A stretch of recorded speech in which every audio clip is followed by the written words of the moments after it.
ঢাকায় প্রতিদিন একই পথে চলাচল করেন হাজার হাজার মানুষ, কিন্তু প্রশ্ন হলো একই গন্তব্যে যাওয়া মানুষগুলো কেন আলাদা আলাদা গাড়িতে?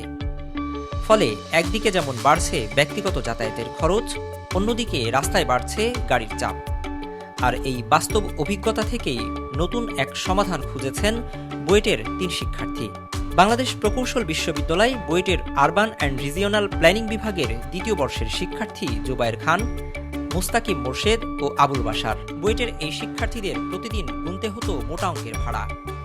বিশেষ করে একই পথে আলাদা আলাদা যাতায়াতে খরচটা হয়ে উঠছিল বাড়তি চাপ। তখনই আসে প্রশ্ন, একই সময়ে একই পথে যাওয়া মানুষ যদি একসঙ্গে যাত্রা করেন তাহলে কেমন হয়? সেই ভাবনা থেকেই তৈরি হয় জাইগো। আমাদের একদিনে 100-200 টাকা ইন্ডিভিজুয়ালি চলে যেত। সো পরবর্তীতে আমরা চিন্তা করলাম যে আমাদের বাসা এক জায়গায়, ডেস্টিনেশন এক জায়গায়, সো আমরা একসাথে যাওয়া আসা করি। সেক্ষেত্রে আমরা যখন একসাথে যাওয়া আসা শুরু করলাম, আমাদের মাথায় চিন্তাটা আসলো that should not be a random problem. পরবর্তীতে আমার যে আরেক কো-ফাউন্ডার বাসার, তার সাথেও বিষয়টা নিয়ে ডিসকাস করলাম এবং আমরা অ্যাপটা নিয়ে চিন্তা ভাবনা করলাম যে এরকম একই রুটে সহযাত্রী খুঁজে পাওয়ার অ্যাপ তৈরি করা যায় কিনা। তো তারপর আমরা অ্যাপটা তৈরি করলাম এবং আমরা এই জানুয়ারি 15 তারিখে লঞ্চ করি। জাইগো মূলত একটি vehicle pooling mobile app. CNG বা রিকশায় একা যাতায়াত করতে গেলে গুনতে হয় বাড়তি টাকা, অথচ একই পথের যাত্রী খুঁজে পাওয়া গেলে সেই খরচ নেমে আসতে পারে অর্ধেকেরও নিচে। এই শেয়ারিং ধারণাকেই ডিজিটাল রূপ দিয়েছে জাইগো। থেকে 1.5 কিলোমিটার রাস্তা যাতায়াতের জন্য 40 থেকে 50 টাকা মিনিমাম এটা আমরা দিতে হয় আমাদের রিক্সাকে বা সিএনজি থেকে করে গেলে আর বেশি দেওয়ার লাগে, ঠিক আছে। কিন্তু একই টাইমে, একই সময়, একই রুটে, একই ডিস্টেন্সে অনেকেই কিন্তু যাইতেছে। আমরা যদি এটাকে যদি এক করে দিতে পারতাম তাদেরকে, তারা যদি সিট শেয়ার করে যেত, তাহলে টাকার পরিমাণটা কিন্তু অনেক কমে যেত, যেমন 50 থেকে 80% টাকা কম লাগতো। এটা কিন্তু হিউজ পরিমাণ একটা বেনিফিট। অর্থাৎ একটি গাড়ি কয়েকজন যাত্রী, আর ভাগ হয়ে যাচ্ছে পুরো ভাড়া। উদ্যোক্তাদের দাবি, এতে একজন যাত্রীর খরচ কমতে পারে 50 থেকে 80% পর্যন্ত। আমাদের ঢাকা শহরে আমরা সব সময় ট্রাফিক জ্যাম লেগেই থাকে। বুঝা যায়, আমরা অ্যানালাইসিস করে দেখলাম ম্যাক্সিমাম মানুষই তারা একা একা যায়, একটা রিক্সায় তারা একাই বসে, কিন্তু একই ডিস্টেন্সে তারা সবাই যাইতেছে। যদি তারা যদি সবাই একসাথে যেত তাহলে কি আমার আগে যেখানে লাগতো গাড়ি 500টা, এখন সেখানে গাড়ি লাগবে 250টা, অনেক ক্ষেত্রে আর কমে যাবে। তার মানে আমার রাস্তায় অনেক জায়গা খালি থাকবে, তাহলে আমার এই যে ট্রাফিক জ্যামের যে প্রবলেমটা, এটা দেখা যাবে না। চলতি বছরের জানুয়ারিতে গুগল প্লে স্টোর ও হুয়াওয়ে অ্যাপ গ্যালারিতে চালু হয় জাইগো। মাত্র 3 মাসেই ব্যবহারকারীর সংখ্যা ছাড়িয়েছে প্রায় 10,000। এখান থেকে টিএসসি যাইতে হলে 30-40 টাকার মতো গাড়ি ভাড়া লাগতো। তো এখন যেহেতু এই অ্যাপটা আসছে, যেহেতু আমাদের ডিপার্টমেন্টেরই ফ্রেন্ডরা বানাইছে অ্যাপটা, তো আমরা এরপরেই লঞ্চ হওয়ার পরেই ডাউনলোড করছিলাম। তো প্রথমত কিছুদিন কম থাকলেও পরে 1 মাসের মধ্যে ওরা ভালো একটা ইউজার ফ্লো আনতে পারছে। এখন যাওয়ার সময় আমরা এটা পোস্ট করলে দেখা যায় রাইডার পাওয়া যায়, তো যার কারণে যে 40 টাকা ভাড়াটা এটা 20 টাকায় চলে আসে। তাহলে আসা যাওয়ার যে 80 টাকার কস্টটা, ওটা এখন বর্তমানে 40 টাকায় চলে আসছে। তার কারণে আমাদের জন্য যদি ডেইলি 40 টাকা সেভ হয়, এটা আমাদের স্টুডেন্টদের জন্য খুব বড় একটা ব্যাপার। অ্যাপটিতে রয়েছে 2 ধরনের সুবিধা: নিয়মিত রুট এবং তাৎক্ষণিক রাইড শেয়ারিং, অর্থাৎ প্রতিদিনের যাতায়াতের পথ আগে থেকেই সেট করে রাখা যায়।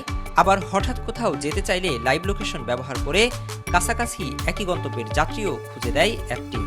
এখানে আমরা আমার যে রাইডটা, সেটা আমি পোস্ট করতে পারবো যে আমার এখন পার্টনার লাগবে, আমি কোথায় যাইতে চাচ্ছি সেই লোকেশনটা আমি যদি দিয়ে এখানে পোস্ট করি, তাহলে রাইডার সেটা দেখতে পারবে এবং সে আমাকে কল করতে পারবে। ইন অ্যাপ কল সিস্টেম আছে তাদের, দেন কল করলে আমি তার সাথে যোগাযোগ করে আমি রাইডটা তার সাথে শেয়ার করতে পারছি। এছাড়াও তাদের আরও কিছু ফিচার আছে, যেমন আমি চাইলে আমার যে রাইডটা সেটা আমি শিডিউলও করে রাখতে পারি। তবে অপরিচিত মানুষের সঙ্গে যাত্রা মানেই নিরাপত্তার প্রশ্ন, সেই বিষয়টিও মাথায় রেখেছেন উদ্যোক্তারা। অ্যাপে রয়েছে ব্যবহারকারী যাচাইকরণ, লাইভ লোকেশন ট্র্যাকিং এবং জরুরি কল সুবিধা। এছাড়া নারী যাত্রীদের জন্য রাখা হয়েছে জেন্ডার প্রেফারেন্স অপশন। চাইলেই তারা শুধু নারী সহযাত্রীদের সঙ্গে রাইড শেয়ার করতে পারবেন।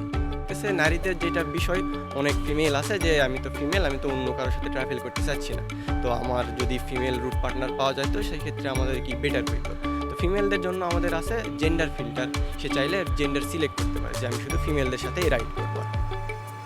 তো এতে ফিমেলদের যে ফ্রিকশানটা, যে অন্য কোনো জেন্ডারের সাথে ট্রাভেল করার যেই ফ্রিকশানটা, সেটা যাইও আর কি অনেকখানি এখানে কমায় দিচ্ছে। ইতিমধ্যে বৈশ্বিক স্টার্টআপ নেটওয়ার্ক F6S এর শীর্ষ রাইড হেলিং কোম্পানির তালিকায় 4র্থ স্থান পেয়েছে জাইগো। বর্তমানে সেবাটি ঢাকা কেন্দ্রিক হলেও আগামী মাসে মালয়েশিয়ায় কার্যক্রম শুরুর পরিকল্পনা রয়েছে তাদের। পরবর্তী লক্ষ্য ভারত ও শ্রীলঙ্কা। যেখানে প্রতিদিন বাড়ছে যাতায়াত ব্যয়, সেখানে 3 তরুণ বলছেন সমাধান হয়তো নতুন গাড়িতে নয়, বরং একই যাত্রাকে একসঙ্গে ভাগ করে নেয়ার মধ্যেই। এতে অর্ধেকে নেমে আসবে যানজট, কমবে কর্মঘণ্টার অপচয়। আলিপুর থেকে ঢাকা বিশ্ববিদ্যালয়ে আসতে একজন যাত্রীকে গুনতে হয় 50 থেকে 60 টাকা।